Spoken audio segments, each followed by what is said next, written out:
my deals practically done to Man United, and then it fell through.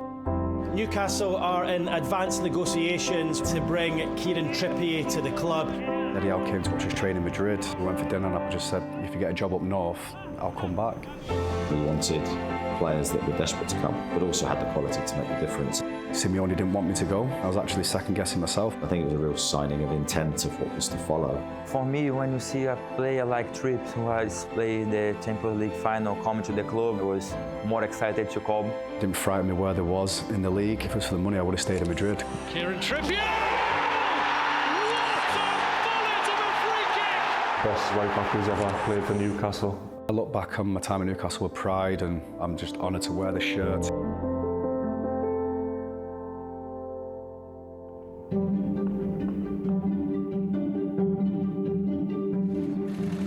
We got into the Champions League, I was struggling with injuries. I was hearing whispers where the club were trying to sell me. My wife at the time, Charlotte, she went to Naples because I had a good chat with Ancelotti before the season ended, and she didn't really like it. And then out of nowhere, Atletico Madrid came in. Simeone had a right back called Juanfran, but when his career was coming to an end, Simeone goes through this process of it takes 3, 4, 5, 6 players to replace one of his old favourites. There was always chopping and changing regarding the right back position, and that's where Kieran Trippier came in. Transfer news now, and Kieran Trippier says he is considering leaving Tottenham Hotspur this summer. I had a good chat with the manager, see if I was part of the plans. I have a good relationship with Mauricio Pochettino. I have nothing bad to say about him. Things happen, Atletico were there, I'll move on. I had a good chat with Pochettino at the time, Daniel Levy, just asking him I'm part of the plans, etc. And they didn't say yes or they didn't say no, so from that conversation I got the indication that my time was up at Tottenham. It's not really that nice, you know, knowing that your career's coming to an end at a club that you really enjoyed it. I don't think it was an easy situation for him. You know, Kyle was there and Kyle left, and obviously those are big shoes to fill in itself, you know, given how good Kyle was. Liverpool crowned European champions after beating Tottenham in the All-English Champions League final in Madrid. We got beat by Liverpool at Wanda Metropolitano at Atletico Madrid Stadium, and it's just weird how things like that happen. I spoke to Simeone on the phone. I didn't have to think twice, really. I just thought I didn't want to come to the end of my career and regret not trying it abroad. I think Simeone watched him final of Champions League. He doesn't watch just one game, and he made the decision, oh, I want to bring this player. He knows everything about the players in Spain, and for him also was a little bit tough, because in the team just few players and few members of coaching staff and people in the club just speak English. He was talking always all the time with our group of maybe 4 or 5 players who speak English. It was a surprise. First and foremost, Trips, I think anywhere he goes, he's always an incredibly loved figure in the dressing room. Fantastic character, a fantastic person. He was a big loss in that sense. So yeah, it was a disappointment from that point of view, and a surprise maybe that he went abroad at that moment.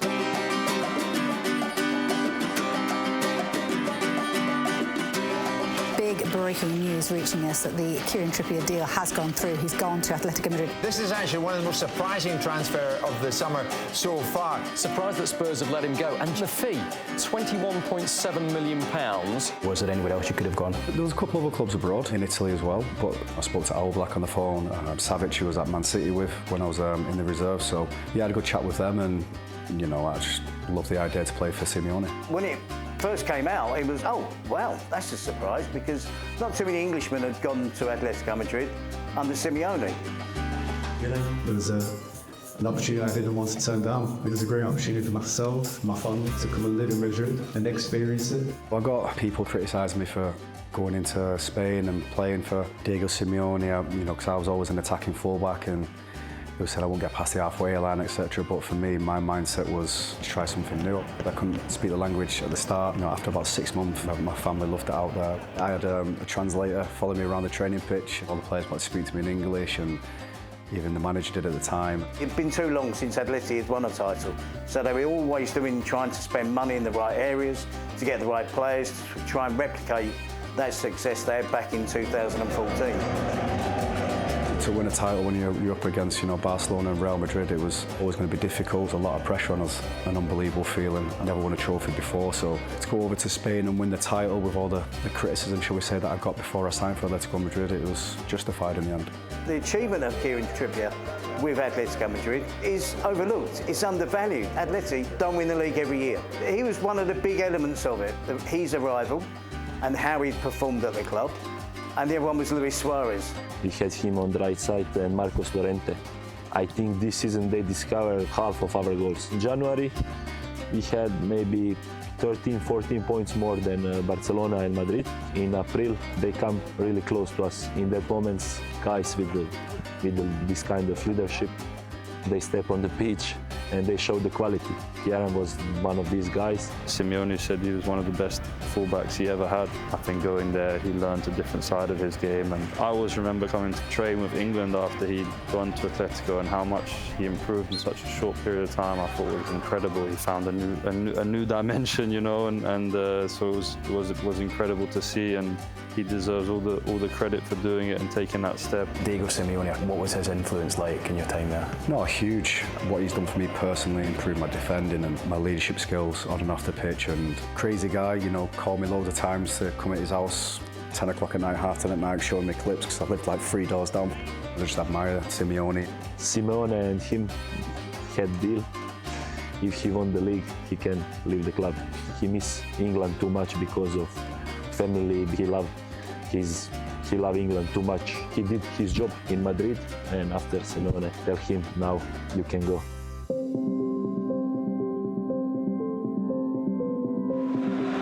When you don't win a game, you come under pressure, if that's the right word. How you handle it, keep your dignity, do what you think is best, and stick with it. It was pretty negative, bordering on toxic, if that's the right word. The supporters demanded that the club be where it has been for the last 3-4 years, at the top end of the Premier League, like under Bobby Robson and under Kevin Keegan. That's where they wanted the club to be. There was a lot of unrest. It's obviously hard for a manager, and Steve Bruce in that position, because you've lost a manager that all the fans adored. You get a manager that the fans obviously at that time didn't want. You're going into every game with a negative vibe, thinking like fans are not going to be supporting us today because they're not happy.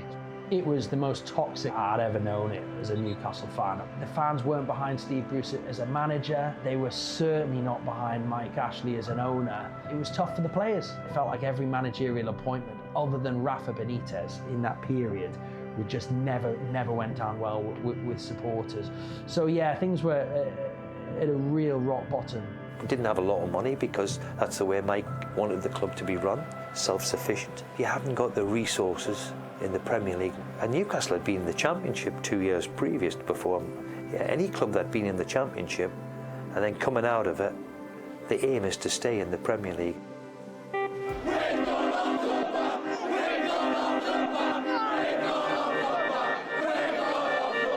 Amanda Staveley and her consortium are now the new owners of Newcastle United. It meant everything. It was the world. The people of the North East, they live and breathe football. There have been so many red herrings, there have been so many close calls where they felt that the club was going to get taken over only for it to fall through. And it became a painful time. I've never felt the emotion like I did that night. It was the start of a new dawn. It's such an exciting time for the club, knowing that all the fans were so desperate for the change. It was something that the club probably needed.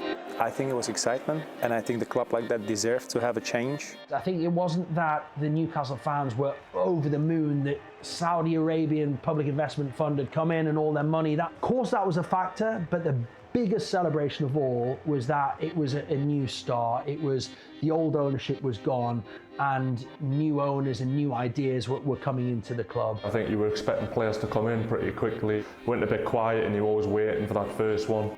The takeover had just gone through. What was going through your mind at the time? The Euros, obviously we got beat by Italy. My deal's practically done to Man United, so then I moved all my stuff back, rented a house in Manchester, and then it fell through, so I had to move all the way back to Madrid. It's not a bad place to go back to, is it really? But then I had a good chat with the manager back in Spain, Simeone, and got my head down, worked hard. Graham Jones was a first-team coach under Steve Bruce, and he actually remained at the club after Bruce left and kind of oversaw that period between Bruce leaving and Eddie Howe taking over. It was that relationship that allowed Newcastle to make their move. It was actually Graham Jones. I was in the Euros with England. I just called him because I think Steve Bruce left. I mentioned to him, obviously, can I come in January? And he's like laughing on the phone to me. He thought I was joking with him. And I said, no, I'm being serious. If the opportunity came, can I come back? It's all weird really, because Eddie Howe came to watch us train in Madrid before he got the job, and I think it was about a couple of weeks before. He was travelling around Europe with Jason Tindall. We went for dinner and I planted it into Eddie, and I just said, if you get a job up north, like, I'll come back. And then, strangely enough, probably about 3 weeks after he got the Newcastle job, so I was on the phone to him straight away, just saying like, you know, I'll come in January. Newcastle have appointed Eddie Howe as their new head coach on a contract until summer 2024. I'm absolutely honoured, privileged. It's an incredible moment in my life. We've had some really good conversations. I've been very, very impressed by their vision of the club. The aim is to stay in the league. He took a risk to come to the club, I guess, with a new ownership. He's seen the vision that they had. Pretty much the first day, when you're looking at, of course, the squad we had, and then you're trying to plan a route to escape relegation and to move the club forward. He had a lot to deal with, and obviously the transfer window didn't even open at the time. We said we'd speak again closer to the January. At the moment for Newcastle, staying in the division remains the main focus. The expected fresh faces on Tyneside can't come soon enough. We were in a position where we fight to staying up. Obviously the pressure was on us. You see all the speculation. I'm an Atletico Madrid player at the moment, so you know, I don't really want to focus on me going elsewhere. I'm just fully focused and committed on my team.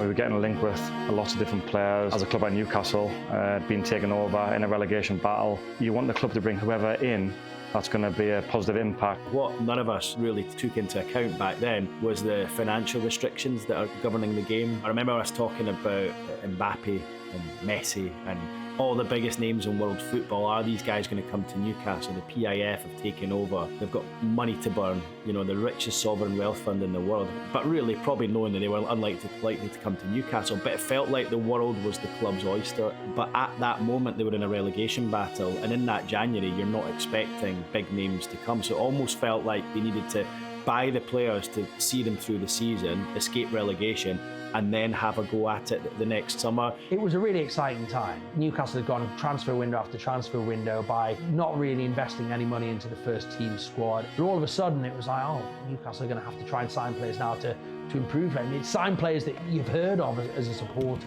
And Kieran Trippier's name came up quite quickly following the takeover. And I remember thinking, goodness me, this is a guy who's starting for England at fullback. We wanted players that were desperate to come, knew the situation that we were in and were willing to fight for the cause, but also had the quality to make a difference, and I think Kieran fitted all of that criteria. When I was a young lad, just after leaving Barnsley for a year and a half on loan, he signed me. I was only a boy there. Loved his football at Burnley. Really attacking football is how I wanted to play, and when he left, we kept in touch. We always spoke. Our love for him as a player lasted from when we left him at Burnley all the way through. I'd watched his career. Of course, then placed in a job and you're thinking, who can we get that can make the difference? And just his technical qualities, his attacking qualities, we're like, if we could get him, that would be an incredible signing. I'm a northern boy, do you know what I mean? So I wanted to come back up north, and it didn't frighten me where there was in the league. I think his strong desire to want to take on the challenge of us in relegation troubles stood out as a great thing for us to do. Newcastle are in advanced negotiations with Atletico Madrid in a bid to bring Kieran Trippier to the club. He, of course, would be the first signing under the club's Saudi-backed regime since the takeover in October. Again, I got the money shout where it was for the money, and if it was for the money, I would have stayed in Madrid because I got offered a new deal there. People say, you know, I was crazy for taking that move. Yeah, there wasn't no relegation clause. I think at the start of that window, we probably didn't feel we would get him. It'd have been easy to think that, you know, he wouldn't come, and with the situation that we were in, he was unattainable. I spoke to the manager about certain players coming and have that assurance that those players coming in. Just circumstances fell our way.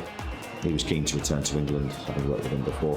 I think it helped convince him to come. It was like a World Cup year as well, so there was big pressure on me there as well. I believe that could help the club. I think there were whispers of, say, Manchester United and other Premier League clubs, but I think we were the strongest. There was about 3 or 4 clubs in England at the time who wanted me to go there, but again, Newcastle was only going to be the club for me. I think the biggest challenge we had, rather than necessarily another club, was would Kieran stay at Atletico, because they weren't keen to see him move. And I think whenever you've got an unwilling selling club, the deal's usually very difficult to do. Simeone didn't want me to go. I met Simeone, Miguel Angel, the president, and I had a good chat with him, and even in the car park before I left, and just a chat really, it's like, are you sure this is what you want to do? And he generally didn't want me to go. It was nice, obviously, having somebody like Simeone or like, are you sure this is what you want to do? And it felt good, it felt nice, and I was actually second guessing myself. The fans loved him. He didn't cost them a massive bunch in transfer fees. He wasn't one of their massive earners. He provided value for money. Totally get why Simeone wanted to keep him. He turned out to be the perfect right back for Atletico Madrid. He still hasn't replaced him because he's used about 6 fullbacks since Kieran Trippier. He was texting me on the way to the airport, and I was just texting him back, and I felt guilty in a way. So I felt a little bit bad, but you know, I gave everything for the club. Every club that I've always left, I've always tried to leave in the right manner, never kick up a fuss. I didn't at Atletico. If they didn't let me go, then no problem. I wouldn't have kicked up a fuss because I'm still playing for, you know, one of the biggest clubs in the world. Show respect because, you know, I certainly respect Simeone and the club.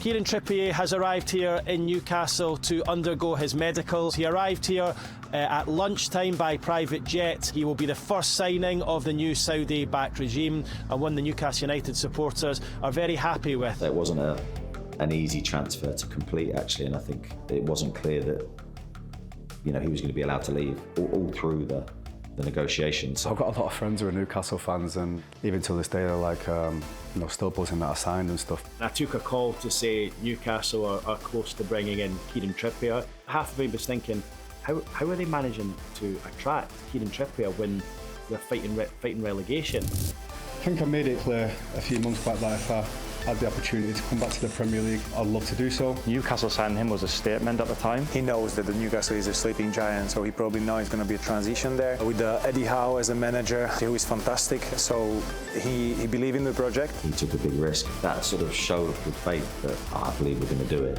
I think rubbed off on the group. I think there was a real feeling that I would just sign Kieran Trippier, who's gone from a Champions League club. This club's going places. I think it was a real signing of intent of what was to follow. I was super happy that he's coming because obviously he was in Atletico, then in the Spurs. And I was excited to work with him. When a new player signs, it depends what manager it is, and maybe they say, you know, do you want to say something? Yeah, so I just stood up and, you know, I just said, you know, I've signed it because I want to stay in the league, and I believe in you, I believe in myself, I believe what we can do. As I say, when we got beat by Cambridge, we got knocked out in the FA Cup, I think it were, and you see some of the players gutted, which you would be. I just stood up and I just said, listen, like, maybe it's a blessing that we're knocked out of the cup. It's just so that we can just solely focus on the Premier League.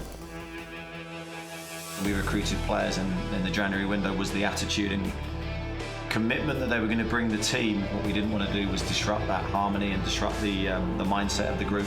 We wanted to enhance it and bringing in people that can lead. It was very important also for the player who comes after him as well. For any player that Newcastle linked with when they probably hear or when it was announced you signed Kieran Trippier, it actually helps the club in terms of other players coming in. Newcastle have stepped up their bid for Premier League safety with their second signing of the January window, Chris Wood. Trips coming over from Atletico was a massive statement. A side like Newcastle at the time when they were in relegation fighting would be able to pull in a player like Trippier of his quality. It's down to the owners and the board and the coaching staff at the time with Eddie and things like that to bring in a player of that high quality. Newcastle have confirmed the signing of the Brazil international midfielder Bruno Guimaraes from Lyon for £40 million. For me, when you see a player like Tripp who has played the Champions League final coming to the club, the message is clear, the club wanted to do something different, and I have seen that we signed him, I was more excited to come. Just before that deadline, Newcastle confirmed they have brought in that defender, Dan Burn. Let's be honest, it was taking a risk.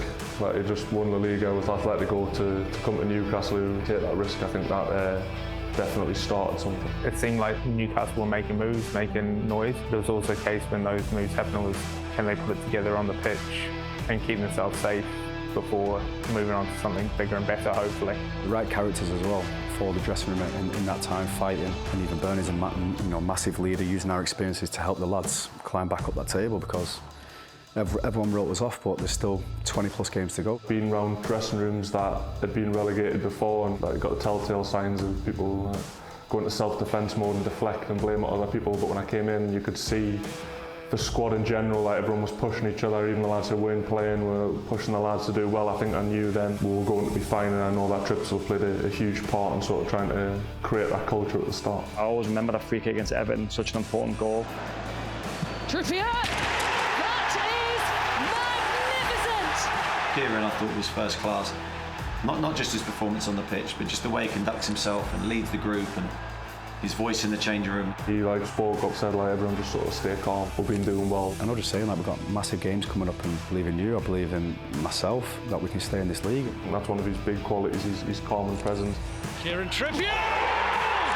What a bullet of a free kick from Kieran Trippier! Got injured at one point, and I remember we travelled to all away games, trying to help the team behind the scenes, just supporting everyone to make sure that everyone knew how committed he was to trying to help Newcastle survive. Gutted because I thought to myself, I've come here to help the lads on the pitch, so I thought, okay, we had a lot of games away and stuff, and I was always travelling with the team and getting treatment in the hotel by the physios, and obviously I couldn't help on the pitch, just being in and around the lads, just being on the coach with them, in the dressing room with them. Newcastle are a far cry from their struggles of earlier in this season. Future seasons, they'll be the ones challenging for places in Europe. Players that was there pre-takeover proper stood up as well. Like you look at, let's say, at Murph now still. Unbelievable for the team, great player. John Joe scored the goal at Leeds away, 1-0. Such a positive time to be involved. You change the ownership, you bring the players in, and then you start winning games. All of those three combined created a monster, I guess, in St James's Park. I've got to give the lads a lot of credit, because from certainty relegation, it weren't bad, was it? His role was crucial. He was a great figure in a dressing room.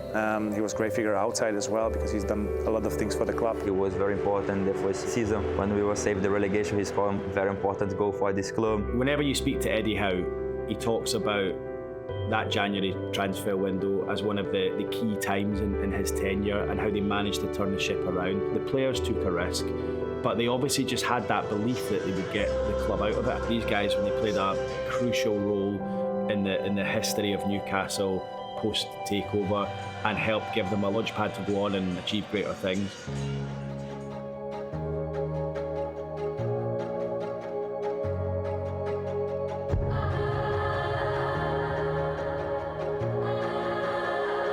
In glorious black and white, the winners are Newcastle United.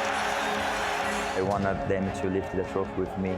So it was very special. I called them to come and lift together, because I learned with them, and I could be the captain on the day. So I just want to share with them. It was a beautiful moment for everyone. He wanted to be successful here, he wanted to win trophies. That was a big part and a big pull of him coming. So for him to actually fulfil that was a great moment. I was delighted. Speechless, really, because I never would have thought that when I signed in the position that we did. If people are saying, oh, when we was 19th, we're definitely going to win a cup, and Champions League 2 times, they're lying to you. He remembers a legend for coming at a time where we're in a relegation battle, getting Champions League football and winning the trophy. Like, I think he'll be looked back at as one of the most important players in Newcastle recent history. I think we'll be long-lived in the living legacies of Newcastle. He was a force of nature. He was passionate, he was committed, he was the ultimate leader. Trippier goes for it! And how! What a stunner! I look back on my time at Newcastle with pride, and I'm just honoured to wear the shirt. To play such big games for the club's history, which can never be forgotten. Best sort of right back who's ever played for Newcastle. We've enjoyed a really strong relationship where, through respect, I've tried to help him in his career and in his life. In return, he's then given me everything that he's got on the football pitch, and I think there's a really healthy respect between us. Well, definitely, if we hadn't signed Trips, we wouldn't be sort of sat here and have played 2 Champions League seasons and won a cup final. The strong bond between him and the city and the supporters, that's been great for me to see and to witness. I just hope that they can just remember me by a player who gave more than 100% every game that he played, good or bad.